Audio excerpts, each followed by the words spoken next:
할렐루야.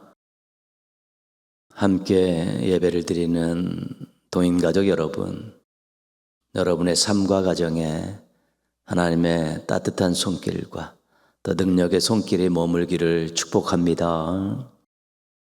이번 주 요절은 누가복음 2장 52절 말씀입니다. 누가복음 2장 52절 함께 암송하시겠습니다. 시작. 예수는 지혜와 키가 자라가며 하나님과 사람에게 더욱 사랑스러워 가시더라. 누가복음 2장 52절 말씀. 아멘. 5월은 가정의 달입니다. 가정은 너무 중요한 공동체입니다. 하나님께서 만드셨기 때문입니다. 하나님께서는 가정을 통해서 가족들이 쉼을 얻고 또 사랑을 받고 또 아름다운 삶을 배우기를 원하십니다. 그래서 가정을 시작한 부부는 서로 존중하고 서로 사랑해야 합니다. 그리고 선물로 받은 자녀들을 신앙 안에서 잘 키워야 합니다. 가정은 주인이 하나님이시란 이 귀한 사실을 잊어버리면 안 되고 잃어버려서는 더더욱 안 되는 것입니다. 가정은 하나님께 받은 복과 사랑과 은혜를 또 이웃으로 세상으로 흘려보내는 축복의 통로의 가정을 꿈꿔야 합니다. 그리고 더 중요한 것은 믿음의 대를 잘 이어가는 가정을 만들어야 되는 것입니다. 믿음의 대를 잘 이어가기 위해서는 부모가 중요합니다. 부모의 신앙을 자녀들이 보고 자라기 때문입니다. 부모의 신앙 지도가 자녀들에게 절대적으로 필요하고 유익하기 때문입니다. 오늘 예절은 예수님의 성장에 대한 간략한 보고입니다. 지혜와 키가 자라가며, 보통 아이들은 태어나면 몸이 자라고 또 생각이 커져갑니다. 그럼 누구나 있을 수 있는 일이고 누구나 겪은 일이고 특별한 경우를 제외하고는 다 그렇습니다. 그리고 또 잘 먹이고 또 잘 가르치면 또 보통보다도 더 발육이 좋을 수 있고 또 지식도 정보도 지혜도 많이 얻을 수 있습니다. 하나님과 사람에게 더욱 사랑스러워 가시더라. 근데 아이들이 자라면서 하나님에게도 더욱 사랑받고 사람들에게도 더욱 사랑받는 것이 얼마나 중요한지 모릅니다. 부모의 입장에서 자녀들이 하나님의 사랑을 담뿍 받고 또 사람들에게 칭찬받고 인정받으면 그것만큼 행복한 일은 없습니다. 예수님께서 자라가면서 하나님에게 더욱 사랑스러워지셨다고 하는데 그것은 신앙이 건강했다는 것이죠. 하나님 중심으로 신앙생활을 잘했기 때문에 하나님이 사랑해 주시는 건 아니겠습니까? 예수님께서 자라가면서 사람에게 더욱 사랑스러워졌다는 것이죠. 예의범절이 잘 갖추어져 있다는 것입니다. 오늘 공경하고 또 주변에 있는 교우 관계도 친구들과도 잘 지냈던 것입니다. 그래서 우리 아이들, 우리 또 자녀들 또는 손주들이 하나님과 사람에게 더욱더 사랑스러워가는 그런 멋진 인생들 만들기 위해서 우리 부모님들이 또 할아버지 할머님들이 신앙으로 잘 양육하고 또 예의범절 또 잘 가르치시면 우리 그 자녀들이 믿음의 대를 이어가는 귀한 역할들을 잘 감당할 수 있을 것입니다. 여러분 모두가 하나님 앞에서는 아버지 하나님께 기쁨을 두는 자녀로 인생을 잘 경영하시고 가정 안에서는 자녀들을 기쁘게 하는 신앙으로 잘 키우는 우리 부모들 되시기를 주님의 이름으로 부탁드리겠습니다. 찬송가 449장 함께 찬송하시겠습니다. 찬송하신 후에 조미경 권사님께서 기도 인도해 주시겠습니다.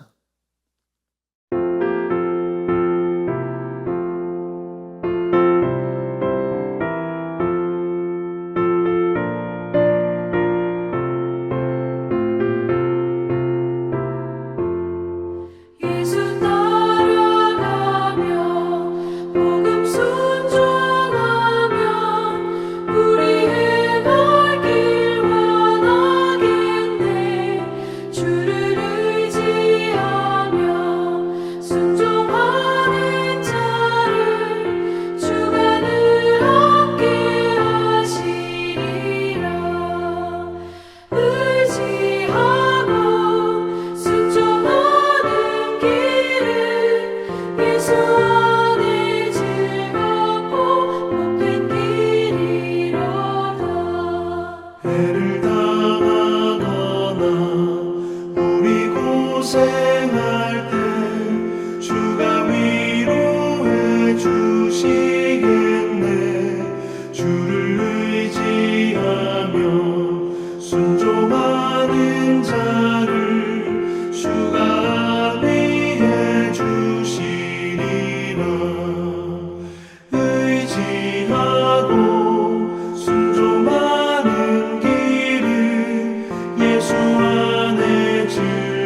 순종하면 주가 사랑해 주시리라. 의지하고 순종하는 길은 예수 안에 즐겁고 복된 길이로다.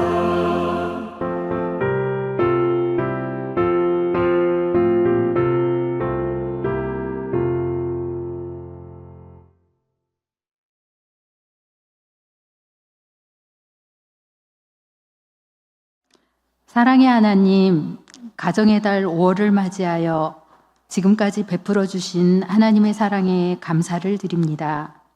이 시간 우리의 분주한 일상을 잠시 멈추고 언제나 우리의 삶을 인도하시는 하나님께 주중 예배를 드려오니 충만한 은혜로 채워주시옵소서. 하나님 아버지, 이 나라가 참으로 힘든 시간을 보내고 이제 6월 3일 대선을 앞두고 있습니다. 이번 선거를 통하여 하나님을 두려워하는 대통령, 국민을 위한 바른 정치를 하는 대통령이 선출되게 하옵소서. 그리하여 나라가 속히 안정되게 하시고 나라의 위상도 회복되기를 간절히 간구합니다.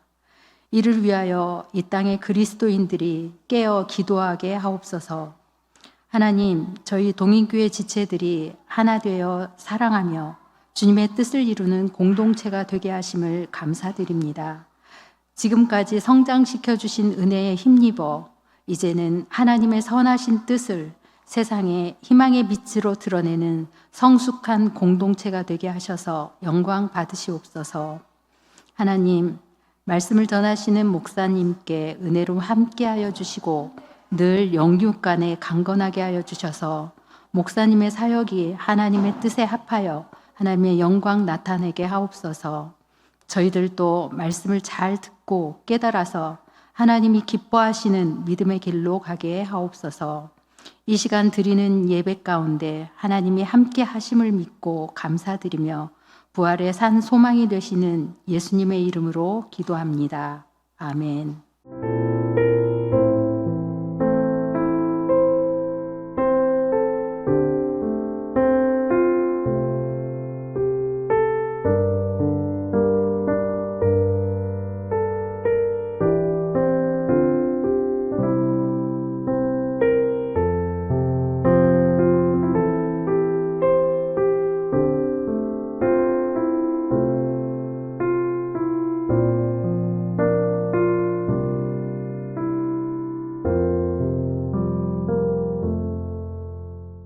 오늘 주신 하나님 말씀은 구약성경 출애굽기 20장 2절에서 17절까지 말씀입니다.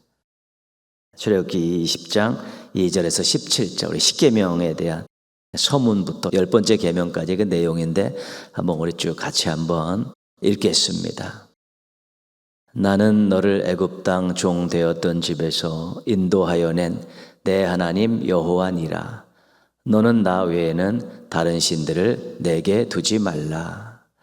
너를 위하여 새긴 우상을 만들지 말고 또 위로 하늘에 있는 것이나 아래로 땅에 있는 것이나 땅 아래 물속에 있는 것에 어떤 형상도 만들지 말며 그것들에게 절하지 말며 그것들을 섬기지 말라. 나 내 하나님 여호와는 질투하는 하나님인즉 나를 미워하는 자의 죄를 갚되 아버지로부터 아들에게로 3, 4대까지 이르게 하거니와 나를 사랑하고 내 계명을 지키는 자에게는 1000대까지 은혜를 베푸느니라. 너는 내 하나님 여호와의 이름을 망령되게 부르지 말라. 여호와는 그의 이름을 망령되게 부르는 자를 죄 없다 하지 아니하리라. 안식일을 기억하여 거룩하게 지키라. 엿새 동안은 힘써 내 모든 일을 행할 것이나 일곱째 날은 내 하나님 여호와의 안식일인즉 너나 내 아들이나 내 딸이나 내 남종이나 내 여종이나 내 가축이나 내 문 안에 머무는 객이라도 아무 일도 하지 말라. 이는 엿새 동안에 나 여호와가 하늘과 땅과 바다와 그 가운데 모든 것을 만들고 일곱째 날에 쉬었음이라. 그러므로 나 여호와가 안식일을 복되게 하여 그 날을 거룩하게 하였느니라. 내 부모를 공경하라. 그리하면 내 하나님 여호와가 내게 준 땅에서 내 생명이 길리라. 살인하지 말라, 간음하지 말라, 도둑질하지 말라. 내 이웃에 대하여 거짓 증거하지 말라. 내 이웃의 집을 탐내지 말라. 내 이웃의 아내나 그의 남종이나 그의 여종이나 그의 소나 그의 나귀나 무릇 내 이웃의 소유를 탐내지 말라. 아멘. 2024년 7월 21일 올려드렸던 우리 할렐루야 찬양대의 찬양으로 함께 영광 돌리시겠습니다.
웨스트민스터 소요리 문답은 1문답에서 107문답까지 이렇게 구성되어 있습니다.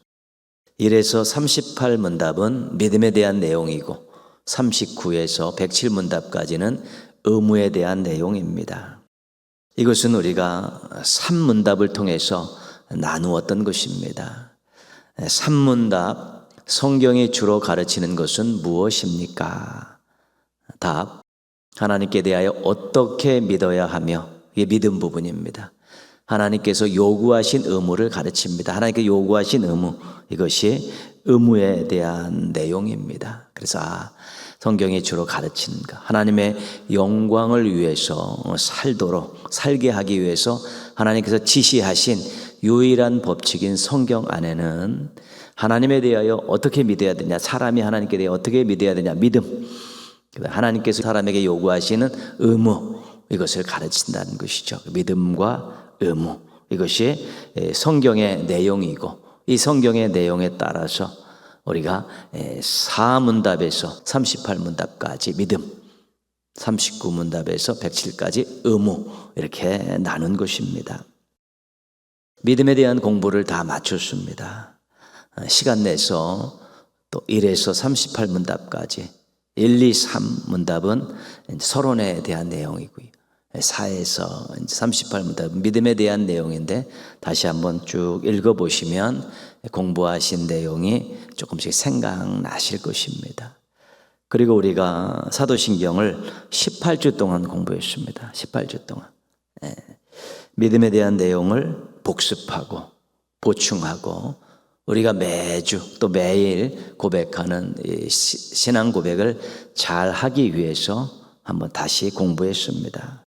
우리가 믿음에 대해서 공부하면서 하나님이 어떤 분이시고 우리가 어떤 존재고 하나님 우리에게 얼마나 큰 은혜를 베푸셨는가를 알게 됐죠. 감사가, 믿음 편을 공부하면 감사가 넘쳐나게 되는 것이고요.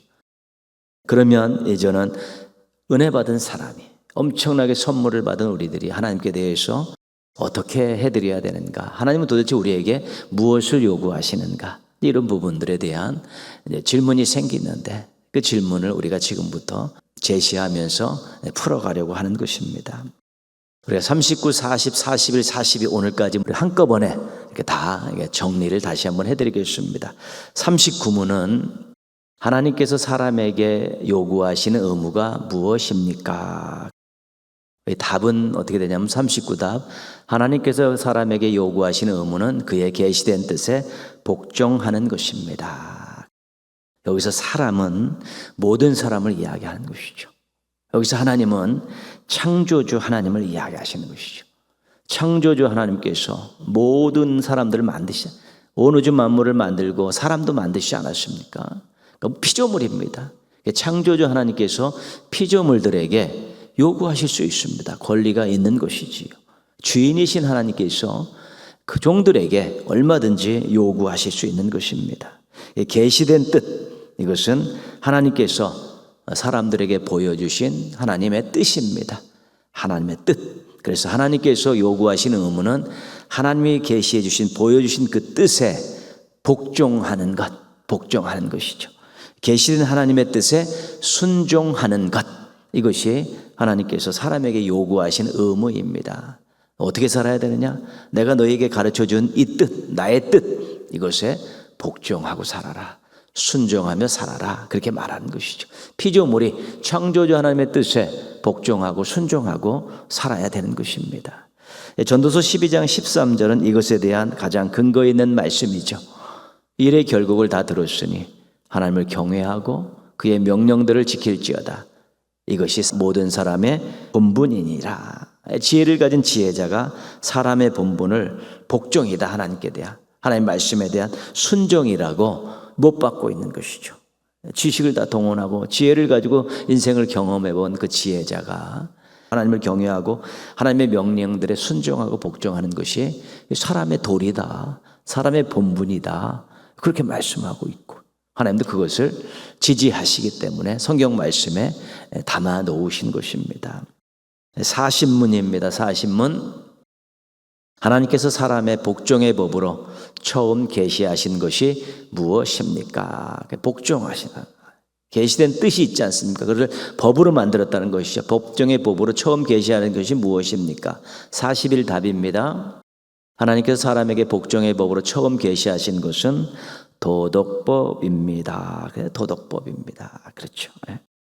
완전하지는 않지만 하나님의 뜻이 자연 속에도 있고 역사 속에도 있고 삶 가운데 계시되어 있고 이것을 하나님께서 법칙으로 법으로 만드신 것이죠. 이것이 바로 도덕법인데 누구에게나 적용되고 누구나 알 수 있도록 계시하신 것입니다. 도덕법은 모든 사람에게 계시된 복종의 법칙, 순종의 법칙 이렇게 하는 것이죠. 법종의 내용을 분명하게 정리해서 알려주신 것입니다. 하나님을 모르는 사람도 도덕법을 알 수 있습니다. 하나님께서 그 사람의 본성과 양심에 장착해 놓으셨습니다. 이것은 사람이 해서는 안 될 일이다. 이것은 사람이 꼭 해야 될 일이다. 사람이 본성과 양심에 그것을 알 수 있죠. 하나님께서 그걸 알 수 있도록 도덕법을 심어 놓으신 것이고요.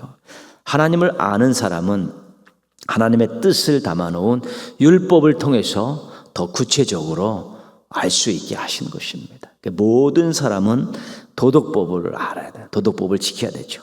그것이 하나님이 원하시는, 요구하시는 의무니까 이 도덕법을 지켜야 됩니다. 사람의 도리를, 사람의 본분은 이 도덕법을 지켜야 되는 것이죠. 그래서 그것이 본성과 양심, 율법에 이렇게 다 담아 놓으셔서 지키도록 하신 것입니다.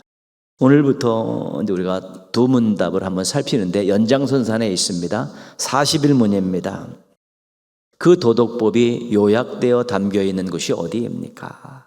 그 도덕법은 십계명 속에 담겨 있습니다. 이 도덕법은 하나님께서 모든 사람의 순종하기를 원하셔서 계시하신 것입니다. 사람들 다 알 수 있도록 양심이나 본성에 담겨 있는데 그것만 가지고도 부족하기 때문에 하나님께서 도덕법을 율법에 담으셨습니다. 이스라엘 백성들을 택하시고 그들에게 지켜야 될 법을 주신 것입니다. 율법에는 역사, 사건, 인물 등 다양한 주제가 기록되어 있고요. 율법에는 이야기, 시, 지혜, 예언 등 다양한 장르가 놓여져 있습니다. 율법에서 하나님께서 요구하신 의무를 요약해서 담아 놓은 것이 바로 십계명입니다. 지난 시간에 이렇게 정리해 드렸습니다. 도덕법이 가장 크죠. 사람이 본성으로 양심으로 다 알 수 있는 사람의 도리에 대한 법이니까 그것을 율법으로 압축시키셨죠. 그리고 그것을 더 요약해 놓은 것이 십계명이라는 것입니다. 도덕법이 율법 속에 담겨지고 율법을 요약해 놓은 것이 십계명인데 십계명은 그래서 하나님께서 사람에게 요구하시는 의무가 담겨있는 순종의 법이다. 그렇게 말씀드릴 수 있습니다. 하나님께서 요구하시는 의무가 담겨있는 순종의 법, 그것이 십계명입니다. 가장 압축적으로 만들어 놓고 확대하면 율법이고 더 확대하면 도덕법이 될 수 있는 것이죠. 십계명은 출애굽기 20장과 신명기 5장에 기록되어 있습니다. 출애굽한 아브라함 후손과 잡족들을 하나님께서 시내산으로 인도하셨죠. 거기서 언약을 맺습니다. 나는 너희들의 왕이고 너희들은 나의 백성이다. 나의 백성 너희들은 내 뜻대로 순종하며 살아야 된다라고 율법을 주셨죠. 그 율법의 핵심이 십계명입니다. 하나님의 백성으로서 순종할 내용을 율법에 담으셨고 그것을 요약해 놓은 것이 십계명입니다. 그래서 하나님의 백성이 십계명을 보면서 이것에 순종하며 살 때 진정한 하나님의 백성이라고 말할 수 있는 것입니다. 그런데 십계명에 담긴 순종의 법칙이 하나님을 모르는 사람에게도 적용되느냐 이런 질문을 할 수 있습니다. 십계명의 앞에 네 계명이 하나님에 관련된 것입니다. 신앙과 관련된 것이 하나님과 관련된 것인데 하나님을 모르는 사람들에게 무관한 것이 아니냐고 이야기할 수 있지 않습니까? 하나님 모르는데 어떻게 하나님에 대한 법을 지킬 수 있냐는 것이죠. 십계명이 도덕법의 요약이라고 말씀드렸습니다. 도덕법, 율법, 십계명, 그렇죠? 도덕법의 요약입니다. 모든 사람에게 해당하는 것이 도덕법입니다. 결국 모든 사람들은 하나님의 주인 되심을 고백해야 되고 그 뜻을 순종해야 되는데 아직까지 하나님을 주인 되심을 고백하지 못하고 있는 것입니다. 그래서 전도가 중요한 것이죠.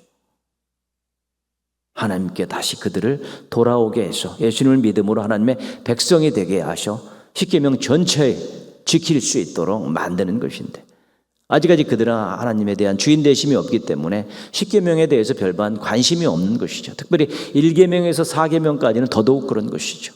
5계명부터 10계명까지는 인간의 도리와 본분과 삶과 관계된 부분이기 때문에 나름대로 양심으로 그들이 느낄 수 있지만 1계명부터 4계명까지는 그들이 무관하다고 생각할 수 있는 것이죠. 그러나 그들도 결국은 그 1계명부터 4계명까지도 순종할 수 있어야 되죠. 왜? 하나님께서 만드셨기 때문에, 창조주이시기 때문에, 주인이시기 때문에, 왕이시기 때문에 그런 것입니다. 그래서 믿음이 생기기 전까지는 그들의 1계명과 4계명은 좀 무관한 것 같지만 결국은 그들도 그걸 지켜야만이 자신들의 인생이 구원받을 수 있고 자신들의 인생이 제대로 된 인생이 될 수 있기 때문에, 그래서 먼저 믿은 우리들이 그들에게 십계명을 온전히 다 도덕법이고 순종의 법칙이라는 걸 가르쳐주기 위해서 그들에게 믿음의 길로 인도할 수 있는 노력들이 필요한 것입니다. 출애굽기 20장 2절에서 17절은 십계명 전체 내용입니다. 우리가 성경 봉독을 통해서 한번 쭉 읽었고요. 찬송가 앞뒤에도 사도신경 또 주기도문 또 뒤에는 십계명이 쫙 들어가 있습니다. 십계명은 세 가지 정도로 생각하셔야 되는데 서문이 있습니다. 계명 전에 서문이 하나 딱 들어가 있고요. 그 다음에 그 10개 계명은 그 자체 내용이 있습니다. 짧게 명령한 자체 내용이 있고 몇 개의 계명에는 그 밑에 보충 설명 및 상벌에 대한 내용들이 들어가 있습니다. 서문, 계명 자체, 그 다음에 부연 설명, 아니 보충 이런 내용들이 이렇게 들어가 있는 것이죠. 다음 주부터 이제 내용을 다 살필 것이고 오늘 그 세 가지만 한번 구분해서 한번 살펴보도록 하겠습니다. 나는 너를 애굽 땅 종 되었던 곳에서 인도하여 낸 내 하나님 여호와니라. 이게 서문입니다. 십계명의 서문입니다. 하나님이 어떤 분이냐 이것을 가르쳐주고 있고 너는 누구냐 가르쳐주고 있고 그런 하나님께서 십계명을 말씀하신다, 그런 뜻이죠. 서문이 굉장히 중요합니다. 하나님이 이 명령을 주신 하나님이 어떤 분이시냐 그 부분은 또 나중에 살펴보겠고요. 1계명 너는 나 외에는 다른 신들을 내게 두지 말라. 다른 신들을 내게 두지 말라. 1번은 첫 번째 중요한 계명입니다. 2계명 보시면요, 2계명 위에 거는 우리가 본 계명이죠. 본 계명입니다. 계명 자체입니다. 너를 위하여 새긴 우상을 만들지 말고 또 위로 하늘에 있는 것이나 아래로 땅에 있는 것이나 땅 아래 물속에 있는 것에 어떤 형상도 만들지 말며 그것들에게 절하지 말며 그것들을 섬기지 말라. 만들지 말며 절하지 말며 섬기지 마라. 우상 숭배하지 마라, 그런 뜻이죠. 그리고 그 밑에 있는 내용은 부연 설명하는 내용이죠. 나 내 하나님 여호와는 질투하는 하나님이다. 하나님이 어떤 분인가? 나를 미워하는 자의 죄를 갚되 아버지부터 아들에게로 3, 4대까지 이르게 하고 나를 사랑하고 내 계명을 지킨 자는 1000대까지 은혜를 베푸냐. 야, 하나님이 미워하신단다. 하나님이 은혜를 베푸신단다. 죄를 갚으신단다. 뭐 이런 것들을 통해서 우상 숭배에 대한 이제는 동기하지 못하도록 심각성을 알려주시고 또 동기부여도 시켜주시는 것입니다. 3계명 너는 내 하나님 여호와의 이름을 망령되게 부르지 말라. 하나님의 이름 함부로 부르지 말라는 것이죠. 그러면서 설명하시길 여호와는 그의 이름을 망령되게 부르는 자를 죄 없다 하지 아니하리다. 하나님의 이름을 망령되게 부르는 것은 죄다 선언하고 있고요. 4계명입니다. 4계명이 좀 길죠. 안식일을 기억하여 거룩하게 지키라. 이것이 본 계명인데 그 밑에 거는 다 이제 설명입니다. 요새 동안은 힘써 내 모든 일을 행할 것이나 일곱째 날은 내 하나님 여호와의 안식일인즉 너나 내 아들이나 내 딸이나 내 남종이나 내 여종이나 내 가축이나 내 문 안에 머무는 객이라도 아무 일도 하지 말라.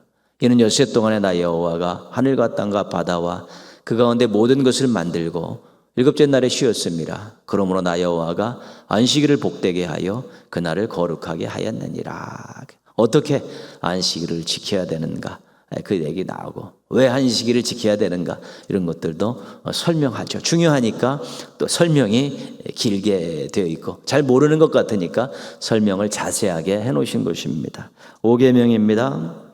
내 부모를 공경하라. 본 계명이죠. 그리하면 내 하나님 여호와가 내게 준 땅에서 내 생명이 길리라. 상에 대해서, 복에 대해서, 부모 공경에 대한 동기부여를 시키려고 상을, 복을 예비해 주시고 약속하시는 것입니다. 6계명 살인하지 말라. 7계명 간음하지 말라. 8계명 도둑질하지 말라. 9계명 내 이웃에 대하여 거짓 증거하지 말라. 이것은 그냥 본 계명만 있습니다. 부연 설명이 없고 본 계명만 간단하게 명시되어 있죠. 잘 알 수 있기 때문에 그렇습니다. 10계명입니다. 내 이웃의 집을 탐내지 말라. 이것이 본 계명이고요. 그 밑에 부연 설명이 내 이웃의 아내나 그의 남종이나 그의 여종이나 그의 소나 그의 낙이나 물은 내 이웃의 소유를 탐내지 말라. 이웃 것은 네 거 아니니까 탐내지 말라는 것입니다. 그렇게 부연 설명을 딱 해놓고 있죠. 그래서 우리가 이렇게 10개 계명을 다 보았습니다.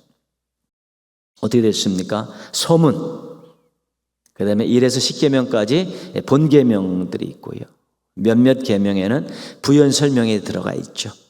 해야 되는 이유, 그렇게 했을 때 상벌에 관계된 부분들, 뭐 이런 부분들 쭉 기록하고 있죠. 그래서 서문, 본 계명, 부연 설명 이렇게 구성이 되어 있다는 것 기억하시면 되겠고, 이제 그거 하나하나 쭉 살펴볼 것입니다. 오늘 42문 보시면요. 10계명의 요지는 무엇입니까? 우리가 살펴본 10계명의 요지가 무엇이냐. 10계명의 요지는 답은 어떻게 되어 있냐면 우리의 온 마음과 온 영혼과 온 힘과 온 뜻을 다하여 주 우리 하나님을 사랑하고 또 우리 이웃을 자신처럼 사랑하는 것입니다. 그렇죠? 하나님 사랑, 이웃 사랑, 이거 뭐 우리 다 알고 있고 들어왔던 내용이죠. 이거 지난주에 한번 우리가 본문으로 보지 않았습니까? 예수님께서 하신 말씀. 예수님께서 이거 10계명, 율법을 쫙 요약하셨는데 10계명을 요약해 놓으신 것입니다. 37절, 38절 예수님께서 하신 말씀입니다. 예수께서 이르시되 내 마음을 다하고 목숨을 다하고 뜻을 다하여 주 너희 하나님을 사랑하라 하셨으니 이것이 크고 첫째 되는 계명이다. 첫 계명, 율법의 요약, 10계명의 요약, 첫 번째 계명은 마음과 목숨과 뜻을 다하여 하나님을 사랑하는 것이다. 이게 첫째 되는 계명이라고 그렇게 하나님 사랑에 대해서 예수님께서 말씀해 주셨고요. 39, 40절입니다.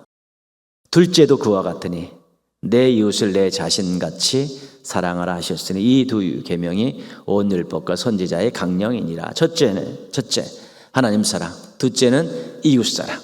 첫째는 하나님 사랑을 어떻게 해요? 마음, 목숨, 뜻을 다하여. 둘째 이웃 사랑은 어떻게 해요?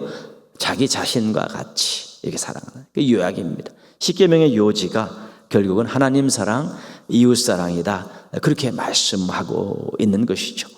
결국 하나님이 계시된 뜻인 이 도덕법, 율법, 10계명은 사랑으로 귀결되는 것입니다. 사랑입니다. 사랑.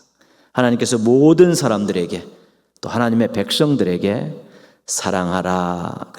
그것이 내가 너희에게 요구하는 의무다. 그렇게 말씀하시는 것입니다. 사랑을 의무로 요구하시는 하나님은 사랑의 하나님이십니다. 그리고 요한일서 4장 8절에는 뭐라고 말씀하시냐면 하나님은 사랑이십니다. 하나님 그 사랑 자체는 하나님의 속성이 사랑이고 하나님이 행하신 일이 다 사랑이라는 것이죠. 우리가 잘 아는 요한복음 3장 16절입니다. 하나님이 세상을 이처럼 사랑하사 독생자를 주셨으니 이는 그를 믿는 자마다 멸망하지 않고 영생을 얻게 하려 하심이라. 하나님의 사랑이 어떤 사랑이냐? 사람들을 멸망하지 않고 영생을 얻게 하기 위해서 독생자를 주신 사랑입니다. 독생자를 십자가에 못 박은 사랑이고 독생자를 십자가에서 죽이게 한 그 사랑이 죄인들을 멸망하지 않고 영생을 얻게 하기 위해서 자기 희생을 감수하신 그 하나님 사랑이 그런 사랑이라는 것입니다. 인간의 사랑과는 비교할 수 없는 신적 사랑, 자기를 완전히 희생시키는 자기 희생의 사랑이 하나님의 사랑이죠. 하나님이 사랑이십니다. 하나님은 자기 희생을 통한 사랑을 보여주셨습니다. 그리고 나서 그 모든 사람에게, 만든 피조물들인 모든 사람에게 사랑하며 살아라, 하나님의 백성들에게 사랑하며 살아라, 그렇게 말씀하시는 것이죠. 요구하실 수 있는, 피조물들과 하나님의 백성들에게 무언가를 요구하실 수 있는 자격이 있으신 분입니다. 권위가 있으신 분입니다. 그래서 사랑하라 말씀하셨고, 실질적으로 본인이 자기 희생에 엄청난 사랑을 우리에게 베푸심을 통해서 사랑하라고 말씀하셨기 때문에 충분한 자격이 있으신 분이고, 그렇게 하실 수 있는 분이고, 모범을 보여주신 분이기 때문에 우리 하나님의 사랑하라는 이 말씀 앞에 할 말이 없는 것입니다. 그냥 복종, 순종할 수밖에 없는 것입니다. 하나님께서 모든 사람에게 요구하시는 의무가 사랑입니다. 사랑하라. 사람들이 서로 사랑하며 살면 세상은 아름다워지는 것이죠. 틀림없는 사실입니다. 그런데 세상에 있는 모든 사람들이 이 의무를 잘 수행하지 못합니다. 하나님의 뜻에 순종하지 않으니까 이 세상이 이렇게 시끄러운 것이고, 정말 사랑이 사라지고 어두워지고 삭막한 그런 세상이 되고, 자신의 이득을 챙기고자 사람을 해코지하고 생명까지 빼앗는 그런 일들이 비일비재하고요, 힘 있는 자들이 모든 것을 독식하려는 그런 일들이 일어나는 것이죠. 왜요? 하나님의 뜻에 순종해야 되는 의무를 사람들이 지키지 않고 자기 마음대로 자기 이익에 편승해서 살아가니까 세상이 이렇게 삭막해지고 어두워지고 탄식 소리가 있고 울음소리가 있는 시끄러운 세상이 될 수밖에 없었던 것입니다. 하나님께서 하나님의 백성들에게 요구하시는 의무도 사랑입니다. 성도들이 서로 사랑하며 살고, 이웃을 사랑하며 살고, 이제 주님처럼 원수를 사랑하며 살게 되면 사람들이 하나님 나라를 보고 하나님 나라를 맛볼 수 있는데, 하나님의 백성들이 의무를 불이행하고 명령에 불순종함을 통해서 세상 사람들이 하나님 나라를 맛보지 못하는 것입니다. 하나님 나라의 아름다운 모습을 보지 못하는 것입니다. 그러니까 세상이 하나님 나라를 보여주지 못하고 맛보지 못하는 일들은 먼저 믿은 하나님의 백성들이 사랑하며 살지 않기 때문에 그렇습니다. 믿음의 가정 안에서도 불화가 많고 교회들도 분열이 많이 일어나고, 세상 속에 나가 있는 우리 하나님의 사람들, 성도들이 이기적인 모습들로 그렇게 남들에게 피해를 주고 살아가는 일들도 많이 있으니까 이제 그런 하나님 나라를 보여주고 맛보게 하는데 실패한 것입니다. 십계명을 공부하면서 하나님의 사랑을 다시 한번 기억하며 사랑하며 살겠다라는 그런 마음들을 좀 더 품으셨으면 좋겠고, 구체화했으면 좋겠습니다. 하나님 사랑 이렇게 하는 거구나, 이웃사랑 이렇게 하는 거구나, 이런 것들을 좀 알았으면 좋겠고요. 그리고 우리가 사랑할 힘이 좀 없기 때문에 이기적인 욕망들, 자신들을 벗어나야 될 우리 연약함들이 있기 때문에 기도하면서 하나님 사랑하며 살게 해달라고, 사랑할 수 있는 힘을 달라고, 사랑할 수 있는 능력을 달라고 좀 많이 기도하셨으면 좋겠습니다. 말씀을 통해서 사랑해야 되는 것이 하나님이 원하시는 것이고 순종해야 된다는 거 깨닫고, 기도하며 사랑하며 살 수 있는 힘을 달라고, 순종할 수 있는 능력을 달라고 이렇게 기도하게 되면 우리가 사랑의 하나님의 자녀답게 먼저 사랑을 실천하게 될 때 세상을 사랑으로 물들여가는 또 아름다운 인생들이 될 수 있고, 또 그런 가정들을 만들고 또 그런 교회들을 또 만들어 갈 때 사랑의 하나님 나라를 우리 세상 사람들에게 보여주고 맛보게 할 수 있을 것입니다. 모쪼록 우리 십계명을 다시 한번 공부하면서 여러분들이 사랑하며 살겠다라는 의지가 좀 생겨나고, 사랑하며 살 수 있게 해달라고 기도한 것이 응답받아서 여러분 한 명 한 명이 가정에서, 교회에서, 또한 세상에서 사랑을 확산시키며 살아가는 멋쟁이 신앙인들 되시기를 주님의 이름으로 축원합니다. 기도하겠습니다. 모든 사람들이, 세상의 모든 사람들이 사랑에 관심을 갖고 서로 사랑하며 사는 세상이 되게 해달라고요. 전쟁과 폭력과 탐욕들이 많이 사라질 수 있게 해달라고 기도하시고요. 하나님의 백성들이 성도들이 솔선수범 사랑을 실천해서 하나님 나라를 세상에 보여주고 하나님 나라를 맛보게 하는 이런 귀한 역할들을 잘 감당할 수 있게 해달라고 우리 한번 같이 기도하겠습니다.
하나님 아버지, 주중에 또 저희들이 하나님 사랑하는 마음으로 또 말씀을 사모하는 마음으로 또 시간과 장소를 정해서 하나님 앞에 겸손히 머리 숙이게 해주셔서 감사를 드립니다.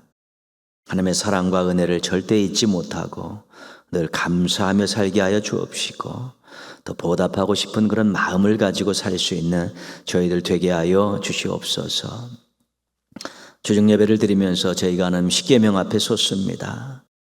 하나님께서 저희들에게 요구하시는 의무인데 이 순종의 법, 이 복종의 법칙을 저희들이 잘 받아들여서 또 순종하며 살겠다고 다짐하게 하시고 또 순종할 수 있는 또 능력을 허락하여 주셔서 하나님께 기쁨을 안겨드리는 하나님의 자녀들 되게 하여 주옵시고 세상을 사랑으로 변화시켜 나가는 아름답고 멋진 그런 인생들 되어질 수 있도록 은혜 베풀어 주시옵소서. 하나님 아버지, 저희들의 삶 가운데 또 사랑을 실천하기를 원하고 저희들의 가정이 사랑이 풍성하고 화목한 가정 되기를 원하고요. 또 저희 교회가 사랑이 넘치는 공동체가 되기를 원합니다.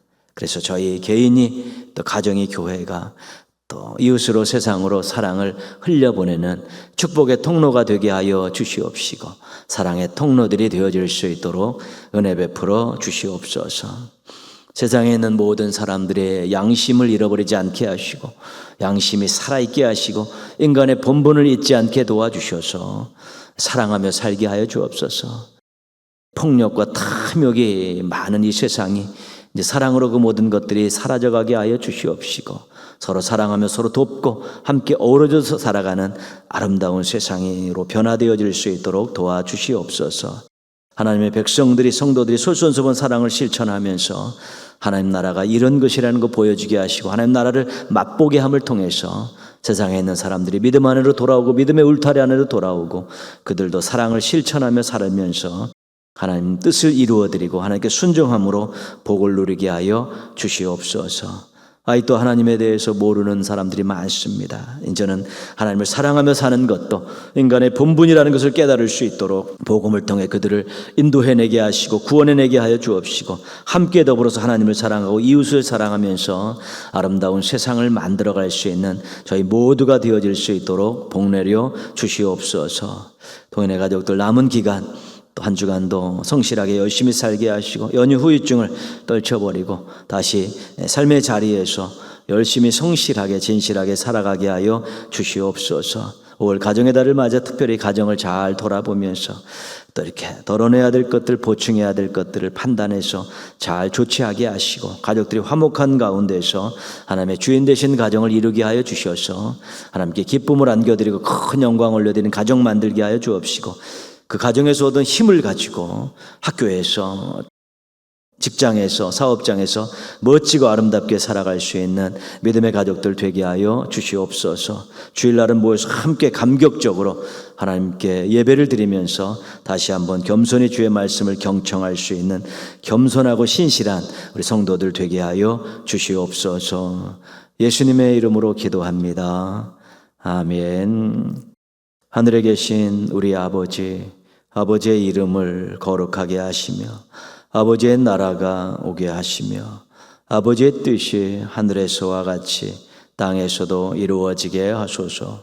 오늘 우리에게 일용할 양식을 주시고, 우리가 우리에게 잘못한 사람을 용서하여 준 것 같이 우리 죄를 용서하여 주시고, 우리를 시험에 빠지지 않게 하시고 악에서 구하소서.